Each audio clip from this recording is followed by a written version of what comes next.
السلام علیکم ورحمۃ اللہ وبرکاتہ۔ الحمدللہ والصلاۃ والسلام علی رسول اللہ۔ معزز سامعین کرام، اللہ سبحانہ و تعالیٰ نے قرآن مجید فرقان حمید کے اندر یہ آیت ارشاد فرمائی ہے جس کو آیت میثاق بھی کہا جاتا ہے۔ میثاق کا مطلب ایک ایگریمنٹ کہہ لیں آپ، جیسے میثاق مدینہ ہے۔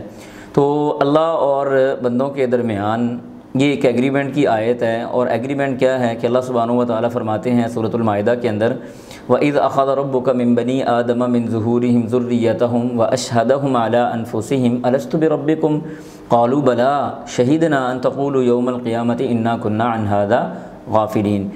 اللہ سبحانہ و تعالیٰ نے آدم علیہ السلام کی پوچھ سے پیدا ہونے والی جتنی بھی اولاد یا جتنے بھی آگے انسان آنے والے تھے ان سب کو جمع کیا۔ جمع کس طرح سے کیا، کیا کیفیت تھی، کیا معاملات تھے، یہ ایک الگ مستقل بحث ہے، اس میں نہیں ہم جاتے۔ جو ہمارا ٹاپک ہے ہم اسی پہ بات کریں گے۔ اللہ سبحانہ و تعالیٰ نے سب کو جمع کیا اور سب نے اس بات کی گواہی دی۔ اللہ نے پوچھا الستُ بربکم، کیا میں تمہارا رب نہیں ہوں؟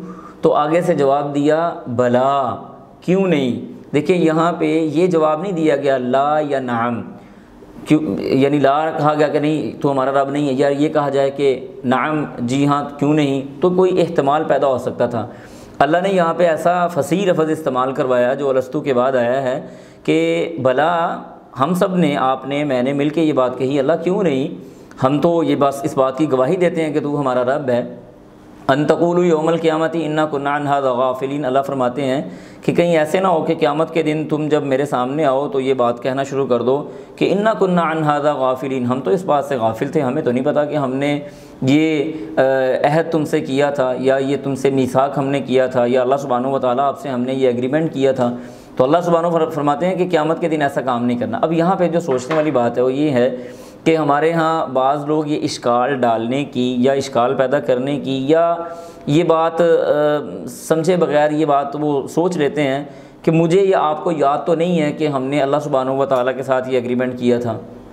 تو اس کا بڑا سادہ سا لاجیکل، ویسے اس کے قرآن و حدیث سے بہت سارے جوابات موجود ہیں، لیکن ایک لاجیکل اور عام اگر دنیا داری کے اعتبار سے جواب دیکھیں تو یاد رکھیں ہر وہ چیز جس کو ہم بھول جائیں یہ مقصد نہیں ہوتا اس کا ہمارے بھولنے کی وجہ سے کہ اس کا وجود ختم ہو گیا ہے۔ ہمارا بھولنا ایک الگ چیز ہے، کسی چیز کا وجود میں ہونا یا نہ ہونا ایک الگ چیز ہے۔ اس کی میں آپ کو ایگزامپل دیتا ہوں، ایک عام ایگزامپل۔ آپ کو اور مجھے یہ یاد نہیں ہے کہ ہم نے ماں کے پیٹ میں ٹائم گزارا ہے۔ کیا کسی کو یاد ہے کہ وہ ماں کے پیٹ میں کون کون سی حرکتیں کرتا رہا ہے، اس کو رزق اللہ تعالیٰ وہاں پہ کس طرح سے فراہم کرتا رہا ہے؟ کسی کو بھی نہیں پتہ نا۔ تو ہم اب اس بات کا انکار کر دیں کہ میں تو ماں کے پیٹ سے باہر ہی نہیں آیا، یا میں ماں کے پیٹ کے ذریعے سے میں آیا ہی نہیں ہوں، میں تو کسی اور ذریعے سے آیا ہوں، کیونکہ مجھے تو نہیں یاد کہ میں نے ماں کے پیٹ میں ٹائم سپینڈ کیا ہو، یا ایون ماں کے پیٹ سے باہر آنے کے بعد بھی جو 2-3 سال ایک لاشعوری کے ہوتے ہیں مجھے نہیں یاد میں نے کس طرح سے گزارے ہیں۔ تو یہ اللہ سبحانہ و تعالیٰ نے اس میثاق کے بعد ہمیں چھوڑا نہیں ہے، بلکہ اللہ سبحانہ و تعالیٰ نے باقاعدہ انبیاء بھیجے ہیں، باقاعدہ کتابیں نازل کی ہیں، باقاعدہ اپنی طرف بلانے کے جتنے بھی ذرائع اور راستے سے اللہ سبحانہ و تعالیٰ نے وہ سارے ہمارے سامنے واضح کر دیے ہیں اور مہیا کر دیے ہیں، تاکہ کل کو کوئی بندہ یہ بات نہ کہے کہ انا کنا عن ھذا غافلین۔ اللہ نے یہ بات بھی کہہ دی ہے نا کہ قیامت کے دن تم کہیں ایسے نہ ہو آگے کہہ دو کہ ہم تو اس بات سے غافل تھے۔ ایک اور بھی اس کی مثال ہو سکتی ہے کہ جیسے آپ کمرہ امتحان میں بیٹھے ہیں، پیپر آپ پڑھ کے گئے تھے، سارے کا سارا کتاب آپ پڑھ کے گئے تھے، لیکن کمرہ امتحان میں بیٹھے ہوئے آپ کو سوال نمبر 3 بھول گیا۔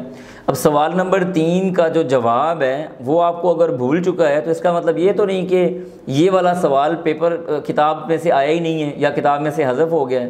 تو بھول جانا کسی چیز کی عدم وجود پہ دلالت نہیں کرتا، لہٰذا اس بات کو بہت اچھی طرح سے ذہن میں رکھیں کہ ہم سب نے اللہ سبحانہ و تعالیٰ سے یہ وعدہ کیا ہے، یہ ایگریمنٹ کیا ہے، یہ میثاق کیا ہے کہ اللہ تو ہمارا رب ہے، تو ہمارا خالق اور مالک ہے، لیکن شیطان کے بہکاوے کی وجہ سے یہاں پہ اس کو بھول چکے ہیں۔ اس آیت کو دہرائیں اور اپنے اس عہد کی تجدید کریں جو اللہ سبحانہ و تعالیٰ سے ہم نے کیا تھا۔ آج کا یہی پیغام ہے۔ والسلام علیکم ورحمۃ اللہ وبرکاتہ۔